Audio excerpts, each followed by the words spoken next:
Unidad didáctica 3, dinámica de la partícula. Bien, ¿qué es la dinámica? Pues bien, la dinámica no es más que esa parte de la mecánica que estudia la relación que existe entre el movimiento y las causas que lo producen. Se basa fundamentalmente en tres leyes, en las tres leyes de Newton. La primera ley de Newton, la ley de la inercia, la segunda ley de Newton, la ley de proporcionalidad y la tercera ley de Newton, la ley de acción y reacción. Las clases de fuerzas que intervienen pues son la fuerza de rozamiento, la fuerza gravitatoria, la fuerza normal, la fuerza centrípeta y la fuerza elástica. ¿Qué es la fuerza? Pues bien, todas esas acciones que son capaces de interactuar con una partícula y modificar su comportamiento es lo que llamamos fuerza. La unidad de medida de la fuerza es Newton y se representa pues por una N en mayúscula. Las leyes de Newton son las que hemos mencionado antes, la ley de la inercia, la ley de proporcionalidad, el principio de acción y reacción, y fueron definidas por el físico y matemático inglés Newton en el siglo XVII. La ley de la inercia. ¿Cuándo estamos en presencia de la ley de la inercia? Pues bien, planteamos lo siguiente. Cuando sobre un cuerpo no incide ninguna fuerza, su aceleración pues es nula. Si sobre un cuerpo no interactúa ninguna fuerza, éste permanece en reposo si estaba en reposo, o en movimiento si estaba en movimiento, siendo ese movimiento rectilíneo y uniforme. Una partícula libre se mueve siempre con velocidad constantes. O sea que, resumiendo, la ley de la inercia es todo cuerpo mantiene su estado de reposo o de movimiento a menos que una fuerza pues actúe sobre él. La ley de proporcionalidad, la segunda ley de Newton. Esta ley establece una relación entre lo que son las fuerzas a las que se somete un cuerpo y la aceleración por ellas producida. La constante de esta proporción pues es la masa del cuerpo. La aceleración de un objeto, por lo tanto, es directamente proporcional a las fuerzas a las que es sometido o a su resultante e inversamente proporcional a su masa. El sumatorio entonces de las fuerzas a las que es sometido un cuerpo es igual a su masa multiplicado por la aceleración. Al ser la fuerza y la aceleración vectores semejantes, pues entonces es posible emplear sus coordenadas cartesianas, ¿vale? En función de x, y z. Entonces, en todas estas expresiones, la masa es constante en el tiempo y el producto de una masa por su aceleración no tiene por qué ser igual a una fuerza específica, sino que se puede tratar de la resultante, como vemos aquí en la fórmula. O sea, es la resultante de las fuerzas a las cuales está sometida un cuerpo. La tercera, el principio de acción y reacción, establece que en la naturaleza de las fuerzas aparece siempre por la interacción entre dos objetos. Si dos objetos interactúan, la fuerza ejercida por el primero sobre el segundo es igual a la del segundo sobre el primero, pero cambiada de signo, o sea, fuerza de acción y fuerza de reacción. La cantidad de movimiento. La cantidad de movimiento, este concepto se aplica cuando las masas de los cuerpos pues, son constantes. Por ejemplo, en una colisión, entre choques, entre partículas o entre sólidos rígidos. Aquí también les pongo el ejemplo del cohete, donde el combustible se quema y la masa se reduce. Entonces, la cantidad de movimiento, o también llamado en muchas bibliografías el momento lineal, no es más que el producto de la masa por su velocidad. Como es una magnitud vectorial con la misma dirección y sentido que la velocidad, pues entonces podemos definir sus formas cartesianas. Y el concepto de fuerza puede definirse entonces como la variación de la cantidad de movimiento respecto al tiempo. Aplicaciones de la ley de Newton. Primeramente, cuando un cuerpo en equilibrio o cuando un cuerpo tiene una velocidad constante. Pues bien, si un cuerpo está en equilibrio y tiene una velocidad constante, pues entonces la aceleración es nula y por lo tanto la segunda ley de Newton, fuerza igual a masa por aceleración, es igual a cero. La sumatoria de las fuerzas es igual a cero. Y de manera general, la resolución de problemas con objetos en equilibrio, ¿vale? Se resolverán descomponiendo estas fuerzas en sus formas cartesianas, ¿vale? Pero ya estos objetos de equilibrio los vamos a ver pues un poco más adelante. Luego, peso y reacciones sobre su apoyo. El primer paso es un cuerpo que se desliza sobre una superficie inclinada pero sin rozamiento. Pues bien, el peso, que es igual a la masa por la gravedad, se descompone en dos fuerzas, una tangente al plano inclinado y otra normal al mismo. Por lo tanto, el peso sería igual a la fuerza tangente más la fuerza normal. La fuerza tangente pues es entonces el peso por el seno del ángulo, ¿vale? Al ser el cateto opuesto, y la fuerza normal sería el peso por el coseno del ángulo a ser el cateto contiguo. La reacción del plano pues compensa la fuerza normal impidiendo la penetración pues en el plano. La fuerza tangente es precisamente la que mueve el cuerpo, provocando en él una aceleración en la dirección tangencial pues del plano inclinado. Por lo tanto, la sumatoria de fuerzas en este caso es igual a la sumatoria de las fuerzas tangenciales, que es igual a la masa por la aceleración. Si hacemos la sustitución del valor de la fuerza tangencial y simplificando las masas, pues resulta que aquí la aceleración es igual a la gravedad por el seno del ángulo. Luego, un cuerpo se desliza exactamente igual que el anterior, pero ahora hay rozamiento, o sea, en un plano con rozamiento. Pues bien, la fuerza de rozamiento depende de esa superficie de contacto y es proporcional a la fuerza normal ejercida entre ellas a través del coeficiente de rozamiento. O sea, que la fuerza de rozamiento es igual al coeficiente de rozamiento por la fuerza normal. Este coeficiente de rozamiento no depende pues, de la superficie de contacto.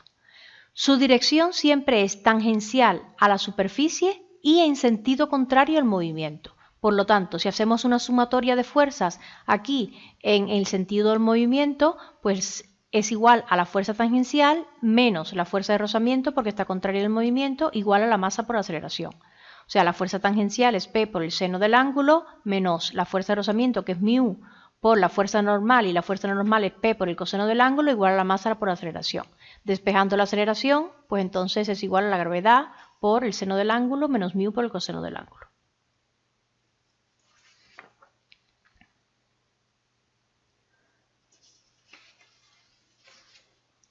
Luego también están los casos de los resortes que siguen con la ley de Hooke, que también lo estudiaremos en una unidad posterior, en el caso de que estén los resortes en series, en paralelo, etc.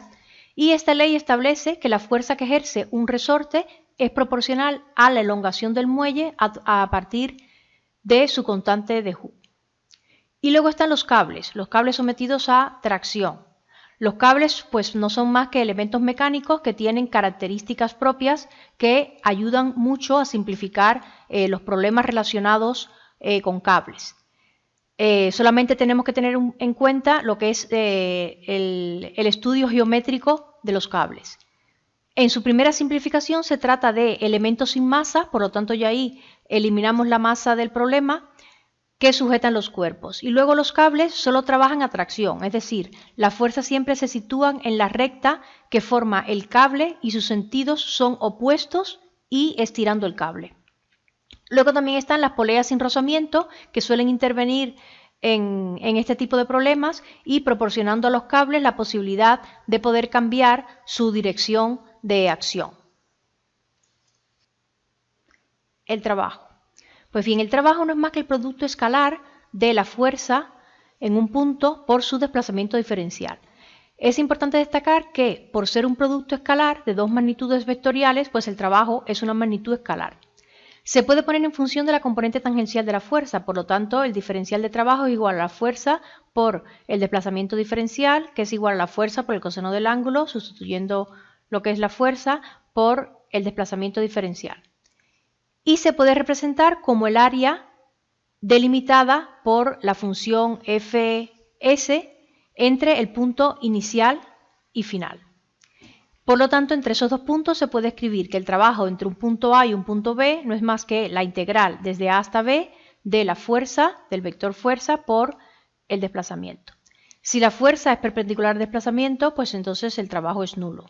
La unidad del trabajo es el julio, y no es más que definido como el trabajo realizado por una fuerza de 1 newton al desplazarse 1 metro en la misma dirección. Entonces, decimos que solo existe trabajo mecánico si la fuerza es paralela al desplazamiento, ¿vale? O sea, si son perpendiculares es nulo. Por ejemplo, imagínense que tenemos esta pieza. Pues bien, en este caso el trabajo sería mayor que 0, ya que el desplazamiento y la fuerza están pues en la misma dirección. En este caso el trabajo saldría negativo porque la fuerza y el desplazamiento están en sentido contrario. y en este caso el trabajo sería 0 porque la fuerza y el desplazamiento pues son perpendiculares. La energía.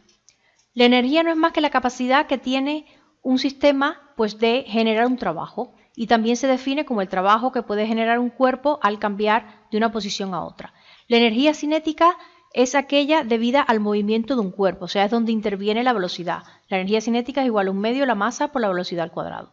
Y la energía potencial es la que tiene un cuerpo debido a su posición, o sea, que interviene normalmente la altura. Así que la energía potencial es igual a la masa por la gravedad por la altura. Y luego un muelle, que ya lo estudiaremos más adelante, es 1/2 K por la elongación del muelle al cuadrado.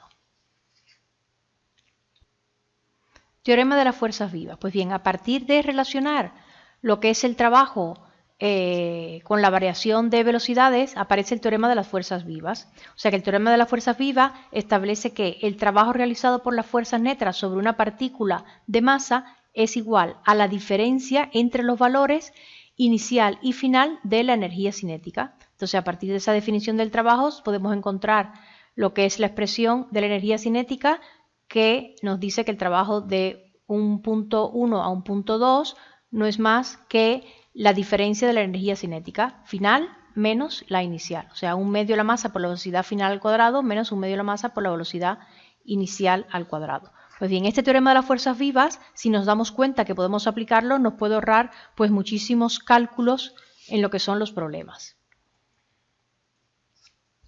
Las fuerzas conservativas. Un campo de fuerza es conservativa cuando el trabajo de una fuerza no depende de lo que es el camino recorrido. Si un campo entonces es conservativo, pues el trabajo de dichas fuerzas es igual a la diferencia de sus energías potenciales. O sea, el trabajo de un punto a otro es igual a la diferencia de las energías potenciales. Ejemplos de fuerzas conservativas, pues tenemos la fuerza de un muelle, la fuerza gravitacional y la fuerza de Coulomb, las fuerzas con módulo constante como la gravedad. Teorema de conservación de la energía. Pues bien, el trabajo es igual a la variación de la energía cinética, el trabajo es igual a menos la variación de la energía potencial, y por lo tanto la energía cinética más la energía potencial pues es igual a 0. Entonces, esa suma de energía cinética más energía potencial es lo que llamamos pues la energía mecánica, que es constante en todos los puntos de la trayectoria de una partícula. En los casos de fuerza conservativa. Ahora, en los casos de fuerza no conservativa, el trabajo de las fuerzas puede modificar ese valor de la energía mecánica. La potencia. La potencia es el trabajo realizado por una unidad de tiempo. La unidad de la potencia en el sistema internacional es el vatio expresado con una W. La potencia es igual al diferencial del trabajo con respecto al tiempo. El producto escalar de la fuerza y la velocidad, también lo podemos expresar lo que es la potencia. La potencia medio, pues es el trabajo entonces sobre el tiempo, y el trabajo y la potencia, pues el trabajo de un punto a otro es igual a la integral desde el punto inicial al punto final de la potencia con respecto al tiempo. El impulso y la cantidad de movimiento. Entonces podemos establecer una relación entre lo que es el impulso mecánico y la cantidad de movimiento, teniendo en cuenta que la fuerza también se puede definir como la variación de ese momento lineal en unidad de tiempo. O sea, la fuerza, la segunda ley de Newton, es igual a la masa por la aceleración es la derivada de velocidad con respecto al tiempo, por lo tanto, la velocidad por la masa pues me va a dar ese momento lineal, y ya ahí, despejando el momento lineal, integramos la fuerza con respecto al tiempo, es igual al momento lineal del punto final menos el momento lineal del punto inicial. Se deduce entonces que el impulso mecánico, que el impulso no es más que la aplicación de una fuerza durante cierto tiempo, implica una variación de la cantidad de movimiento. La unidad del impulso mecánico es el kilogramo metro sobre segundo y no es más que la integral de la fuerza con respecto al tiempo. A partir de aquí, pues el teorema de conservación de la cantidad de movimiento es equivalente a la primera ley de Newton y expresa que para un sistema aislado sobre el que no actúan fuerzas, la cantidad de movimiento pues permanece constante. O sea, la masa por la velocidad en el punto inicial es igual a la masa por la velocidad en el punto final. Y cuando son varias partículas, pues es el sumatorio. Las colisiones o también los llamados choques. Pues bien, Para estudiar las colisiones y los choques aplicamos directamente pues, el teorema de conservación de la cantidad de movimiento. Y estos pueden ser de tres tipos. Pueden ser elásticos, inelásticos o perfectamente inelásticos. Los elásticos son aquellos en que la energía cinética se mantiene y también la cantidad de movimiento. Los inelásticos son aquellos en que la energía cinética no se conserva, pero sí la cantidad de movimiento. Y los perfectamente inelásticos es cuando ambos cuerpos se mantienen unidos después del choque. Entonces, para el estudio de los choques, tenemos dos cuerpos de masa A y B y se definen sus velocidades iniciales antes del choque y sus velocidades finales después del choque.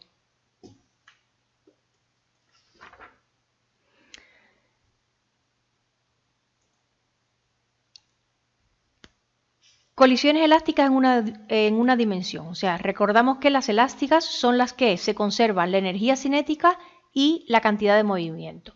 Pues bien, en este paso se plantean las ecuaciones de conservación de la cantidad de movimiento antes y después del choque. Y también la conservación de la energía cinética antes y después del choque. Y se toman los módulos de las velocidades, ya que todas están situadas en la misma línea de acción, porque son de una sola dimensión. Pues bien, a partir de aquí determinamos pues, la velocidad final de cada uno de los objetos. La velocidad final de A, en este caso, si era una masa A, y la velocidad final de B, si estábamos hablando de una masa B. Tenemos que tener mucho cuidado aquí con los signos, ya que en este ejemplo que tenemos aquí van todas en el mismo sentido, pero si el choque se produce entre dos partículas que están una frente a otra, pues entonces una de las velocidades iniciales pues obviamente será negativa. Las colisiones perfectamente inelásticas en una dimensión, recordamos que al final los cuerpos quedan unidos. Por lo tanto, si al final los cuerpos quedan unidos, pues la velocidad final pues es la misma y solamente tendríamos que sumar las masas. Así que a partir de aquí despejamos la velocidad final y nos quedaría así la fórmula. Luego en las colisiones inelásticas, la energía cinética no se mantiene constante, ya que parte de ella se pierde en lo que es deformar al cuerpo. Entonces, para estas se definen el coeficiente de restitución, que el coeficiente de restitución es igual a esta fórmula que tenemos aquí. Toma valores entre 0 y 1 y es un indicativo de esa cantidad de energía que se pierde durante la colisión. Por lo tanto, podemos llegar a la conclusión que para choques elásticos E toma el valor de 1 y para las colisiones perfectamente elásticas, pues entonces es igual a 0. Momento cinético e impulso angular.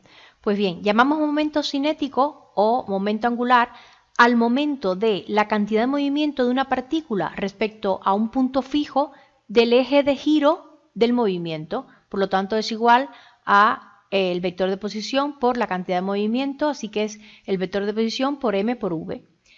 El momento de las fuerzas aplicadas sobre una partícula respecto a un punto O sería igual entonces a la derivada con respecto al tiempo de ese momento cinético de la partícula respecto a ese punto.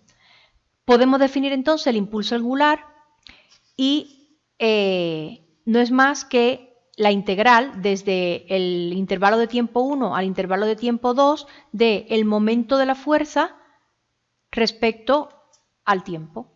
El impulso lo denominamos con la letra L.